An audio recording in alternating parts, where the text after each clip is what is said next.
and welcome back to my channel. So today I'm going to be sharing with you guys how to make Pennsylvania Dutch pot pie.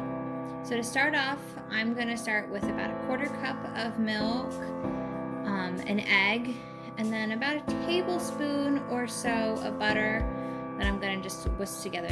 And then in my KitchenAid, I'm going to start with a cup of flour plus about a tablespoon, a quarter teaspoon of salt, and then I'm going to start mixing that all together.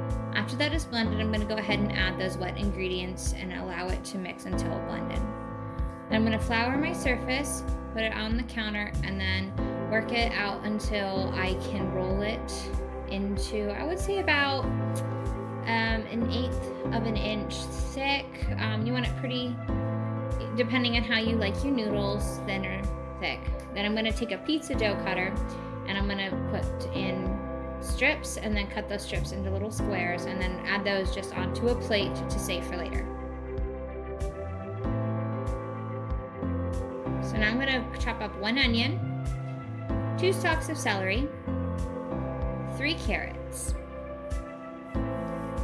So I like to start off with melting a little bit of butter and then adding my onions and getting them soft. And then I'm just adding some pre-minced garlic to that. I'm gonna add the rest of my chopped vegetables. I had some leftover peas, so I decided I might as well add that in too. Then I'm gonna add a little bit of flour just to thicken all of that up. And then I had some turkey stock that I was added in there along with some water and some better than bouillon mix, so to give it some flavoring. And then I added, I'd say about 2.5 bay leaves, 1.5 bay leaves into my soup for extra flavor, and then some salt and pepper and Italian seasoning.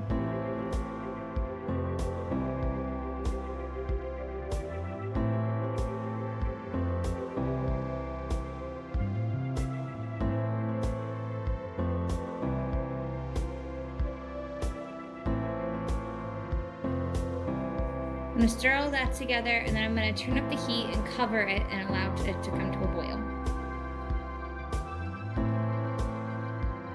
I already had some chicken that I had already cut up, so are pre-cooked, and I had already added that in. So after all of that's been mixed in and been brought to a boil, I'm going to add in the noodles. Now the trick to this is you have to add 1 noodle in at a time, or else they'll all stick together.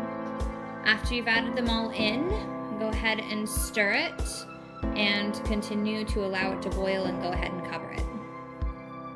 After I bring it to a boil, I like to put it down to a simmer and let it cook until the noodles are soft, depending on how soft you like them. I would say that probably would take about 20 to 30 minutes depending on how soft you like your noodles. So I hope you guys enjoyed. Go ahead and like and subscribe, and don't forget to hit the bell so you don't miss any of my videos coming up. And I look forward to seeing you guys in the next one.